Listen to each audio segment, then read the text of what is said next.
नमस्कार मित्रों, जैसा कि आज दिनांक 10/1/2024 को दीनदयाल उपाध्याय गोरखपुर विश्वविद्यालय गोरखपुर के CBCS मूड में जो परीक्षा हो रही है वह आज BA थर्ड सेमेस्टर एग्जामिनेशन 2023-24 के अंतर्गत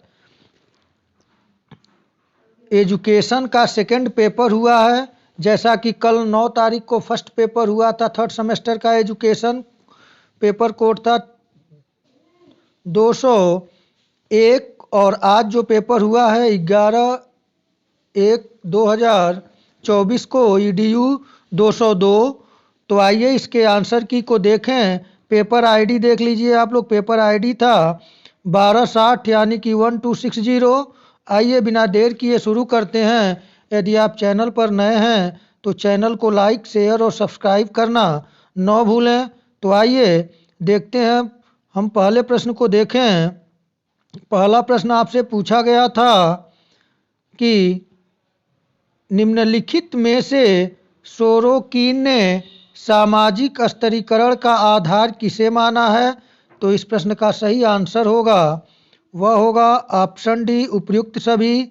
आइए अगले प्रश्न को देखें। दूसरा प्रश्न पूछा गया था व्यक्तियों के कार्य करने एवं विचार करने के ढंग में परिवर्तन कहलाता है। तो इस प्रश्न का सही आंसर होगा ऑप्शन बी, सामाजिक परिवर्तन।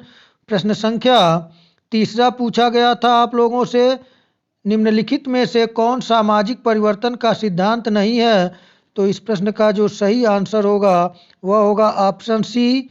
चौथा प्रश्न पूछा गया था आपसे निम्नलिखित में से कौन सामाजिक गतिशीलता का प्रकार नहीं है? तो इस प्रश्न का सही आंसर होगा ऑप्शन डी। प्रश्न संख्या पाँचवा आपसे पूछा गया था, आइए देखते हैं। प्रश्न संख्या 5 पूछा गया था आपसे। थोड़ा PDF जो बना है वह क्लियर नहीं था, इसलिए देखते हैं यहाँ से। पाँचवा प्रश्न आपसे पूछा गया था, ये तो रिपीटेड प्रश्न था पिछले साल का।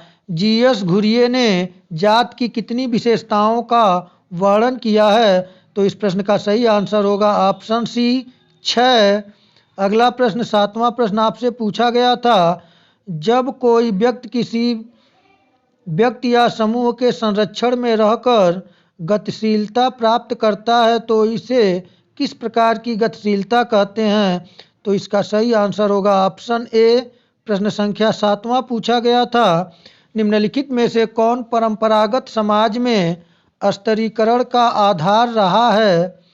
तो इस प्रश्न का जो सही आंसर है यहाँ पे 7वें प्रश्न का जो सही आंसर होगा कि परंपरागत समाज की बात हो रही है, तो वहाँ पे इसका सही आंसर हो जाएगा ऑप्शन ए, रूढ़िवादिता। प्रश्न संख्या 8 पूछा गया था शिक्षा के उद्देश्यों में परिवर्तन का मुख्य कारण है। शिक्षा के 8वां प्रश्न है शिक्षा के उद्देश्यों में परिवर्तन का मुख्य कारण है। तो इस प्रश्न का सही आंसर होगा ऑप्शन ए, युग की परिस्थितियों में परिवर्तन। प्रश्न संख्या 9 पूछा गया था निम्नलिखित में से कौन सामाजिक गतिशीलता को प्रभावित करने वाला कारक नहीं है? तो इस प्रश्न का सही आंसर होगा ऑप्शन ए, महत्वाकांक्षा का निम्न स्तर। प्रश्न संख्या 10 पूछा गया था ESD के संदर्भ में आजीवन सीखने की अवधारणा से तात्पर्य है। तो इस प्रश्न का जो सही आंसर होगा वह होगा ऑप्शन सी, जो बदलती स्थिरता चुनौतियों के अनुकूल ढलने के लिए जीवन भर निरंतर सीखना जो है वह संबंधित है, यानी कि इस प्रश्न का सही आंसर है ऑप्शन सी। आइए अगले प्रश्न को देखें। प्रश्न संख्या 11 पूछा गया था आपसे सकल नामांकन अनुपात निम्नलिखित में से किसका सूचक है? तो इस प्रश्न का सही आंसर होगा ऑप्शन बी, नेट नामांकन अनुपात। प्रश्न संख्या 12 पूछा गया था आपसे राजेश टंडन मुक्त विश्वविद्यालय कहाँ स्थित है? तो इस प्रश्न का सही आंसर जो होगा वह होगा ऑप्शन बी, प्रयागराज में। प्रश्न संख्या 13 पूछा गया था श्री प्रकाश समिति की स्थापना हुई। तो इस प्रश्न का सही आंसर होगा ऑप्शन बी, 1959 ईस्वी में। 14 नंबर प्रश्न पूछा गया था निम्नलिखित में से कौन सा विद्यालयी गुणवत्ता का सूचक नहीं है? तो इस प्रश्न का सही आंसर होगा, वह होगा ऑप्शन सी, प्रशिक्षित शिक्षकों का सूचक। प्रश्न संख्या 15 आपसे पूछा गया था, निम्नलिखित में क्या ड्रॉप आउट का कारण है? तो इस प्रश्न का सही आंसर होगा ऑप्शन डी, उपरोक्त सभी। प्रश्न संख्या 16 आपसे पूछा गया था, निम्नलिखित में से विकास का सामाजिक संकेतक कौन सा है? तो इस प्रश्न का सही आंसर होगा ऑप्शन डी, उपरोक्त सभी। प्रश्न संख्या 17 पूछा गया था आपसे, निम्नलिखित में से कौन सा कथन सत्य नहीं है? तो इस प्रश्न का सही आंसर होगा ऑप्शन सी, शिक्षा एक निवेश नहीं है। ऐसा नहीं है, शिक्षा सबसे बेहतर निवेश है। प्रश्न संख्या 18 पूछा गया था, किसी निर्धन व्यक्ति का धनवान बन जाना किस प्रकार की गतिशीलता का उदाहरण है? इस प्रश्न का सही आंसर होगा ऑप्शन बी, आरोही गतिशीलता। प्रश्न संख्या 19 पूछा गया था आपसे, सतत विकास के लिए शिक्षा ESD का मुख्य उद्देश्य है। ये रिपीटेड प्रश्न है। इस प्रश्न का सही आंसर होगा ऑप्शन ए, वैश्विक स्थिरता, चुनौतियों से निपटने के लिए शिक्षार्थियों को ज्ञान, कौशल, मूल्यों और दृष्टिकोण से लैस बनाना। प्रश्न संख्या 20 पूछा गया था आप लोगों से, भारत में मौलिक अधिकारों का संरक्षक कौन होता है? इस प्रश्न का सही आंसर होगा ऑप्शन सी, भारत का सर्वोच्च न्यायालय। प्रश्न संख्या 21 पूछा गया था, सन 1979 के 44वें संवैधानिक संशोधन द्वारा किस अधिकार को मौलिक अधिकार के रूप में समाप्त कर दिया गया? इस प्रश्न का सही आंसर होगा ऑप्शन सी, संपत्ति के अधिकार को। प्रश्न संख्या 22 पूछा गया था कि अनुच्छेद 14 से 18 किस मौलिक अधिकार से संबंधित है? तो इस प्रश्न का सही आंसर होगा ऑप्शन ए, समानता का अधिकार। प्रश्न संख्या 23 पूछा गया था, निम्नलिखित में से कौन विद्यालय संगठन का उद्देश्य नहीं है? तो इस प्रश्न का सही आंसर होगा ऑप्शन डी, जो ऑप्शन डी है वह होगा विद्यार्थियों को केवल बौद्धिक विकास का अवसर देना, यह उद्देश्य नहीं है। तो डी ऑप्शन सही है 23 नंबर प्रश्न का। प्रश्न संख्या 24 देखें, आपसे पूछा गया था, निम्नलिखित में से कौन सा सिद्धांत विद्यालय संगठन का सिद्धांत नहीं है? तो इस प्रश्न का सही आंसर है ऑप्शन बी, उपलब्ध संसाधनों के न्यूनतम उपभोग का सिद्धांत विद्यालय संगठन का सिद्धांत नहीं है। आइए अगले प्रश्न को देखें। प्रश्न संख्या 25 आप लोगों से पूछा गया था कि निम्नलिखित में से किस कारण से शिक्षा को विकास का सूचक माना जाता है? यहाँ पे 25 नंबर प्रश्न का जो सही आंसर होगा वह होगा ऑप्शन डी, उपरोक्त सभी। प्रश्न संख्या 26 पूछा गया था, निम्न में से कौन सा दूरस्थ शिक्षा प्रदान करने का माध्यम है? तो इस प्रश्न का सही आंसर होगा ऑप्शन सी, मुक्त विद्यालय। आइए अगले प्रश्न को देखें। प्रश्न संख्या 27 पूछा गया था, कौन सा राज्य का तत्व नहीं है? इस प्रश्न का सही आंसर होगा ऑप्शन डी, उद्योग राज्य का आवश्यक तत्व नहीं है। आइए अगले प्रश्न को देखें। प्रश्न संख्या 28 पूछा गया था आप लोगों से, सामाजिक जीवन में शिक्षा का कार्य है। तो इस प्रश्न का सही आंसर होगा ऑप्शन ए, संस्कृति एवं सभ्यता का विकास करना। प्रश्न संख्या 29 है, निम्नलिखित में से किस कारण भारत में शिक्षा का अधिकार अधिनियम RTE महत्वपूर्ण है? तो इस प्रश्न का सही आंसर जो होगा वह होगा ऑप्शन डी, उपर्युक्त सभी। प्रश्न संख्या 30 पूछा गया था, संयुक्त राष्ट्र द्वारा कितने सतत विकास लक्ष्य SDG स्थापित किए गए? इस प्रश्न का सही आंसर होगा ऑप्शन बी, 17। प्रश्न संख्या 31 को देखें। पूछा गया था, प्राचीन भारत में शिक्षा का उद्देश्य क्या था? इस प्रश्न का सही आंसर होगा ऑप्शन बी, आध्यात्मिक उन्नति। प्रश्न संख्या 32 पूछा गया था, संयुक्त राष्ट्र सहस्त्राब्दी विकास लक्ष्य मुख्य रूप से किस पर केंद्रित है?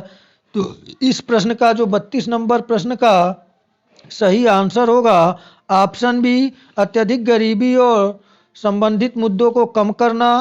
आइए अगले प्रश्न को देखें। प्रश्न संख्या 33 आपसे पूछा गया था। 33 नंबर प्रश्न आपसे पूछा गया था, निम्नलिखित में से कौन सतत विकास के लिए शिक्षा का मुख्य सिद्धांत है? तो इस प्रश्न का सही आंसर होगा जो वह ऑप्शन डी होगा, शांति एवं न्याय हेतु प्रयास करना। आइए अगले प्रश्न को देखें। प्रश्न संख्या 34 पूछा गया था, सतत विकास के संदर्भ में वैश्विक नागरिकता शिक्षा GCEGED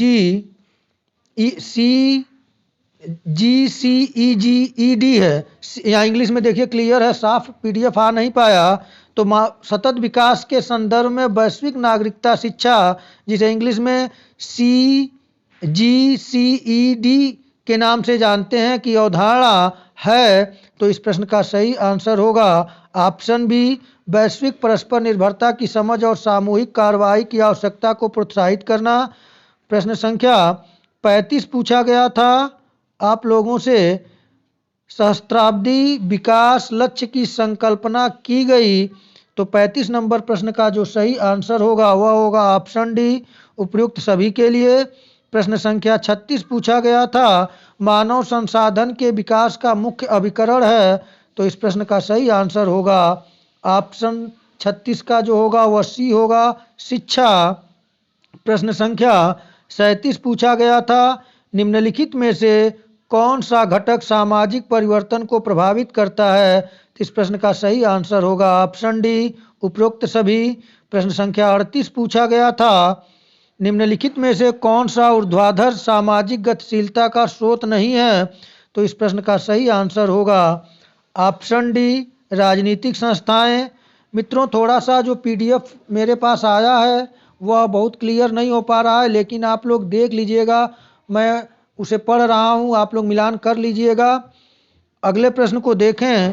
प्रश्न संख्या 39 आपसे पूछा गया था, सतत विकास से क्या तात्पर्य है? तो 39 नंबर प्रश्न का जो सही आंसर होगा वह होगा ऑप्शन सी, भविष्य की आवश्यकताओं को ध्यान में रखकर दोहन करना सतत विकास से अभिप्राय है। प्रश्न संख्या 40 पूछा गया था, लिंगीय विभेद का कारण है। तो इस प्रश्न का सही आंसर होगा ऑप्शन डी, उपरोक्त सभी। जागरूकता में कमी, अशिक्षा, सामाजिक एवं सांस्कृतिक कुप्रथाएं, यह सभी लिंगी विभेद का प्रमुख कारण है। प्रश्न संख्या 41 पूछा गया था, निम्नलिखित में से सामाजिक गतिशीलता का कौन सा सिद्धांत वेबर द्वारा दिया गया है? तो इस प्रश्न का जो सही आंसर होगा वह होगा ऑप्शन ए, सामाजिक परिस्थिति का सिद्धांत। प्रश्न संख्या 42 पूछा गया था, निम्नलिखित में से कौन आर्थिक विकास का सूचक नहीं है? तो इस प्रश्न का सही आंसर होगा ऑप्शन डी, आर्थिक कल्याण। प्रश्न संख्या 43 को देखें, पूछा गया था, निम्नलिखित में से कौन सा कथन सत्य है? तो इस प्रश्न का सही आंसर जो होगा आपके 43 नंबर प्रश्न का वह होगा ऑप्शन डी, उपयुक्त सभी कथन सत्य। आइए अगले प्रश्न को देखें। प्रश्न संख्या 44 पूछा गया था, सामाजिक स्तरीकरण का तात्पर्य है। इस प्रश्न का सही आंसर होगा ऑप्शन ए, सामाजिक असमानता। प्रश्न संख्या 45 पूछा गया था, धार्मिक शिक्षा समिति की स्थापना हुई थी। तो इस प्रश्न का सही आंसर होगा ऑप्शन ए, 1946 में। प्रश्न संख्या 46 पूछा गया था आपसे, निम्नलिखित में से कौन सी एक दशा सामाजिक गतिशीलता का उदाहरण नहीं है? तो जो आपका 46 नंबर प्रश्न है वह होगा ऑप्शन ए होगा, जातियों की संख्या में वृद्धि होना। प्रश्न संख्या 47 पूछा गया था, निम्नलिखित में से कौन एक खुले समाज में सामाजिक स्तरीकरण का मुख्य आधार नहीं है? इस प्रश्न का सही आंसर होगा ऑप्शन ए, जाति। प्रश्न संख्या 48 पूछा गया था, निम्नलिखित में से अनेकता में एकता का विचार किसने दिया था? तो इस प्रश्न का सही आंसर होगा ऑप्शन बी, जवाहरलाल नेहरू ने। प्रश्न संख्या 49 को देखें, देखिए PDF बहुत धुंधला आया है तो मैं बना दिया हूँ, आप लोग इसे समझ लीजिएगा, देख लीजिएगा। किसने कहा एक वर्ग स्वयं में एक समुदाय की रचना नहीं करता? तो इस प्रश्न का सही आंसर होगा ऑप्शन ए, मैक्स वेबर। प्रश्न संख्या अंतिम और 50वां नंबर प्रश्न आपसे पूछा गया था, सोरोकिन ने सामाजिक गतिशीलता के कितने प्रकार बताए हैं?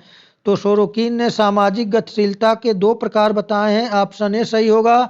तो मित्रों इस प्रकार से मैं education second paper BA third semester का इस 50 महत्वपूर्ण प्रश्न जो परीक्षा में आए थे के आंसर की मैं दिया हूँ, आंसर सटीक देने का प्रयास किया हूँ।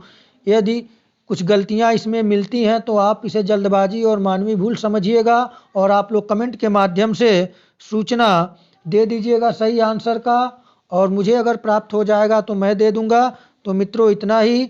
आप लोग चैनल को अपना स्नेह और प्यार देते रहें, लाइक शेयर सब्सक्राइबर के माध्यम से सब्सक्राइब करते रहें चैनल को, और अधिक से अधिक अपने मित्रों को भी लिंक भेजते रहें। और आप लोग पेपर देने के बाद सब्जेक्ट के अनुसार मैं कक्षाएं चलाऊंगा, जैसा आप लोग कमेंट के माध्यम से हमें सूचना देंगे। तो मित्रों आप लोगों का अन्य जो आगे का और पेपर है उसकी तैयारी करें, आप अच्छे अंकों से पास हों, इसी शुभकामनाओं के साथ नमस्कार।